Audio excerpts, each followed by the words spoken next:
আসসালামু আলাইকুম ভিউয়ার্স, আশা করি সবাই ভালো আছেন। আপনাদের জন্য আমার আজকের রেসিপি হচ্ছে বিয়েবাড়ির খাসির রেজালা। আর বিয়েবাড়ির খাসির রেজালাটা কিন্তু কম বেশি আমরা সবাই পছন্দ করি। তো চলুন দেখে নেই কীভাবে রান্না করতে হয় বিয়েবাড়ির খাসির রেজালা। সো আর কথা না বাড়িয়ে চলে যাচ্ছে মূল রান্নায়। আজকের এই বিয়েবাড়ির রেজালা তৈরি করার জন্য আমি এখানে খাসির মাংস নিয়েছি 1 কেজি। আর এটাকে আমি রেগুলার কাট করে কেটে নিয়েছি। আপনারা আপনাদের পছন্দ মতো সাইজ অনুযায়ী কেটে নিতে পারবেন।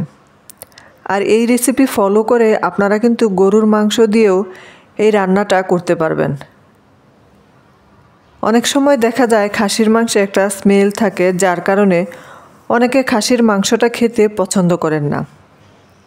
সো খাসির মাংসের সেই গন্ধটাকে দূর করার জন্য আমি এখানে প্রথমে দিচ্ছি 2 টেবিল চামচ লবণ, সাথে দিচ্ছি 2 টেবিল চামচ ভিনেগার।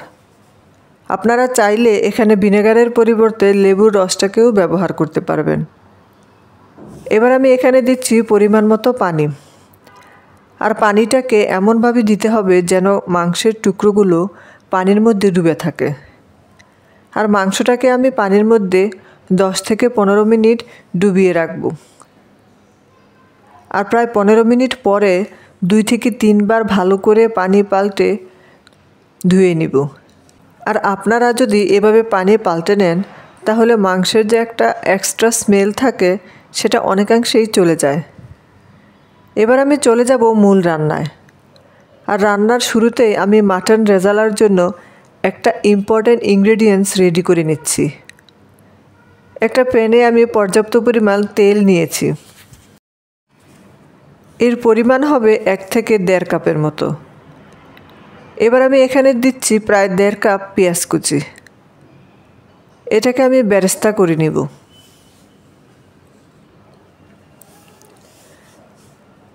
পেঁয়াজ বেরেস্তাটা আমার হয়ে গিয়েছে। এখানে আমি প্রায় 1 কাপের মতো বেরেস্তা পেয়েছি। মাটন রেজালায় কিন্তু বেরেস্তাটা একটু বেশিই লাগে। এবার এই সেম তেলেই আমি বাকি রান্নাটা করব। তবে পুরো তেলটা আমার লাগবে না। এখান থেকে আমি সামান্য কিছুটা তেল তুলে রাখছি। কিছুটা তেল তুলে নেওয়ার পর এখানে প্রায় 1/2 কাপের মতো তেল আছে। এবার এই তেলের মধ্যেই আমি বাকি রান্নাটা করব। এই তেলের মধ্যেই আমি এখন 3 টেবিল চামচ ঘি অ্যাড করছি। আর এখানে কিন্তু এই ঘিটা একটা শাহি ফ্লেভার দিবে। তেলটা যখন সামান্য গরম হবে তখন আমি এখানে দিয়ে দিচ্ছি 3টে এলাচ, 3 টুকরো দারুচিনি ও 3টে তেজপাতা। এবার এই গরম মশলাগুলো তেলে সামান্য ভেজে নেব। এটাকে আমি প্রায় 1 মিনিটের মতো ভাজবো।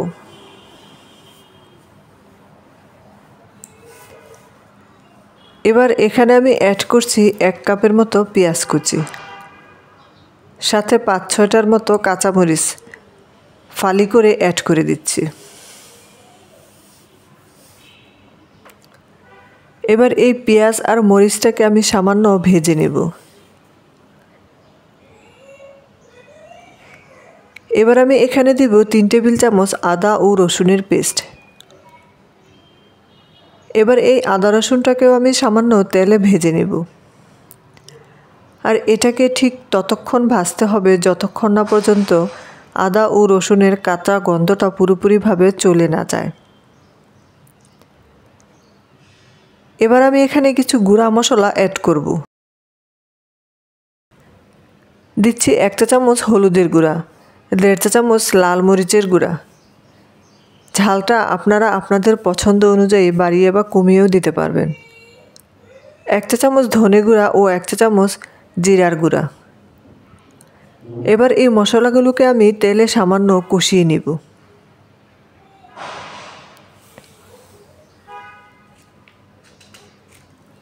সামান্য কিছুটা পানি অ্যাড করছি যেন মশলাটা পুড়ে না যায়। এবার মাটন রেজালার জন্য আমি একটা স্পেশাল মশলা অ্যাড করব। সেজন্য প্রথমেই দিয়ে দিচ্ছি 6টা এলাচ। একটা জয়ফলের অর্ধেকটা নিয়ে নিচ্ছি। বড় সাইজের একটা জয়ত্রী নিচ্ছি। নিচ্ছি কালো গোলমরিচ 1 চা চামচের মতো, শাহি জিরা নিচ্ছি আধা চা চামচ। এবার এই মশলাগুলোকে আমি না টেলে ব্লেন্ডারে গুঁড়া করে নিচ্ছি। আর রান্নার সুবিধার্থে এই মশলাটা আপনারা আগে থেকেই গুঁড়া করে রাখতে পারেন।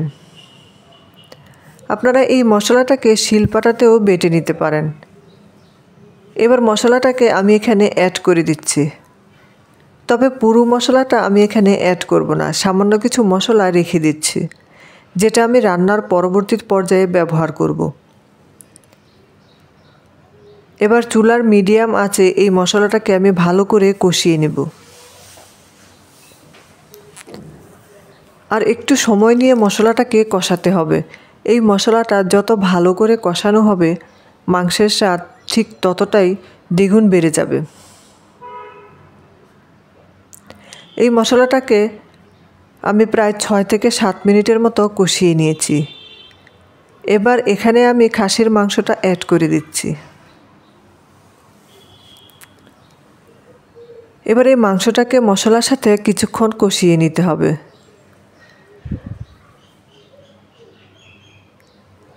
এই পর্যায়ে এখানে আমি দিয়ে দিচ্ছি 1/4 কাপ টক দই, দিচ্ছি স্বাদ মতো লবণ। আর এই টক দইটা দেওয়ার আগে আপনারা অবশ্যই সামান্য ফেটিয়ে নেবেন। এবার এই টক দইয়ের সাথে মাংসটাকে আমি আরও 5 থেকে 6 মিনিট কষিয়ে নেব।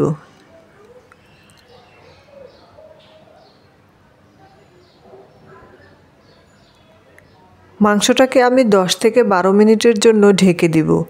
আর এই সময়টাতে চুলার আঁচ মিডিয়ামে থাকবে। আর এভাবে প্রায় 10-12 মিনিট ঢেকে রান্না করার পর দেখতে পাচ্ছেন মাংস থেকে কিন্তু কিছুটা পানি ছেড়ে দিয়েছে।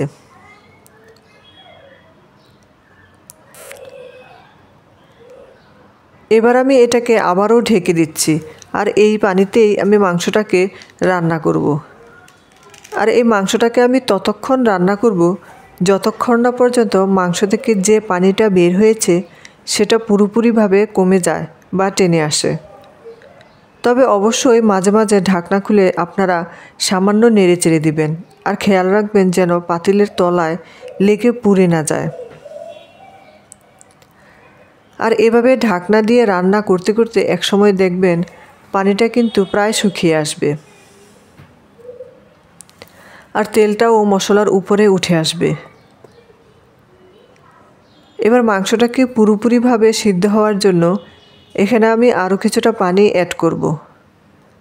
আর এখানে আমি প্রায় 2 থেকে আড়াই কাপের মতো পানি ব্যবহার করব মাংসটা পুরোপুরিভাবে রান্না হওয়ার জন্য।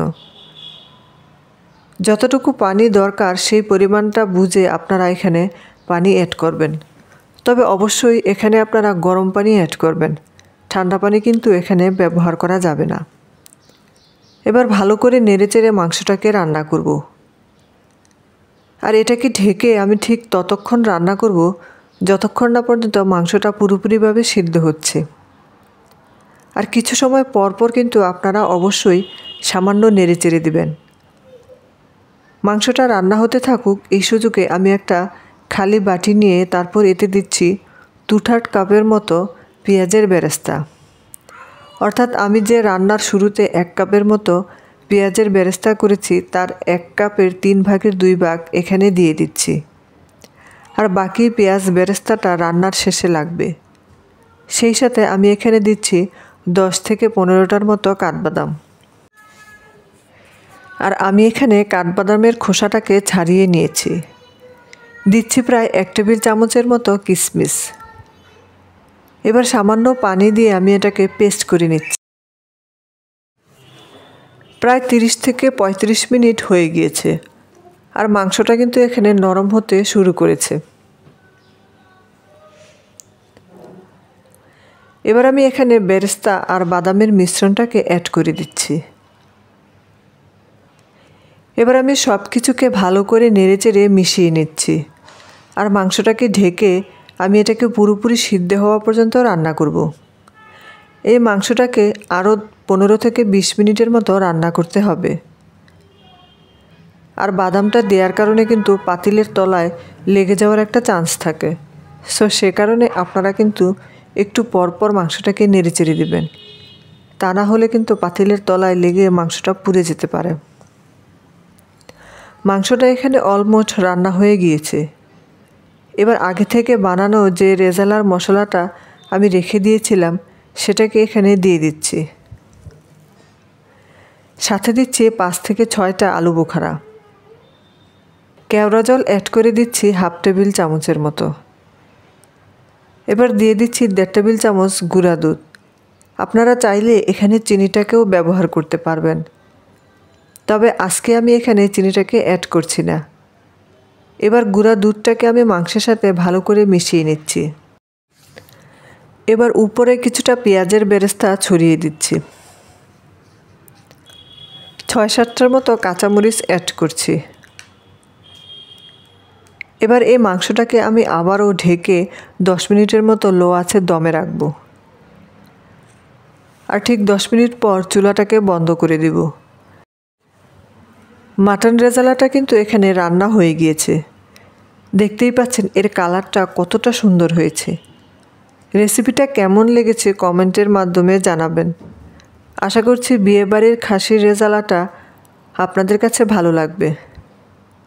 ভালো লাগলে চ্যানেলটি সাবস্ক্রাইব করবেন। সবাই ভালো থাকবেন। আল্লাহ হাফেজ।